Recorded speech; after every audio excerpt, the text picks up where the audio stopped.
లో జై బాలయ్య అంటాం. అదంతే, అది ఆయనకే చెల్లింది.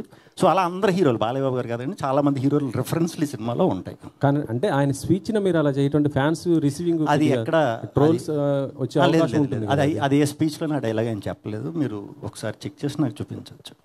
ఇప్పుడు రాబిన్ హుడ్లో సాంగ్, హుక్ సాంగ్, అది ఎంత కొద్ది కాంట్రవర్సీ అయిపోయింది. అవును, కేతికా శర్మ గారు. అవును.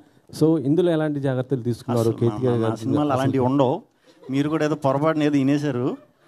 మేబీ మీరు ఇప్పుడు డబుల్ మీనింగ్ అన్నారు కదా, డబుల్ మీనింగ్ చచ్చిన ఉండవు, సంస్క్రిట్ ఉంటాయి ఎక్కువ. అది చాలామంది డబుల్ మీనింగ్ అనుకున్నారు. సో మరి ఇప్పుడు సంస్క్రిట్ నేను నేర్పమంటే కష్టం. అలాంటివి ఏమి ఉండవండి నా సినిమాలు, అసలు ఉండవు. అందులో ఆడవాళ్ళకి నేను ఎక్కువ ప్రాధాన్యత ఇస్తాను, మీ అందరికీ తెలిసిందే అది. సో ఏమి ఉండవు, అలాంటి సాంగ్స్ ఏమి లేవు.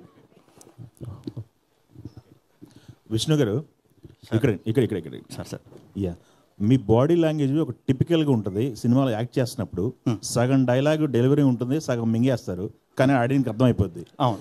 ప్రతి సినిమాలో మీకంటూ సపరేట్గా బాడీ లాంగ్వేజ్. డైరెక్టర్లు మిమ్మల్ని మీకు జెల్ అవుతున్నారా, మీరు డైరెక్టర్లు జెల్ అవుతున్నారా, ఎలా చేయించుకుంటున్నారు మీతో? తెలియదండి, అది ఎగ్జాక్ట్ తెలీదు. నాకు తమిళ రాదు, ఆయనకి తెలుగు రాదు. మీరేం చెప్పినా నడిచిపోయింది. సో ఎక్కువ మేము చేసుకునే ముందు ఇది సీన్ అని చెప్పిన తర్వాత మేము ఎక్కువ డిస్కస్ చేసుకునే చేసేవాళ్ళం. అయితే డైలాగ్ మీ సగం మింగిడం అన్నదాన్ని ఒప్పుకుంటున్నారా? ఎలాగ అర్థమైపోతుంది కూడా మింగేయడం బెటర్ కదండి. కార్తిక్ రాజ్ గారు, జస్ట్ మినిట్. ఇప్పుడు గీతాట్స్ అన్నది it is known for it's black busters.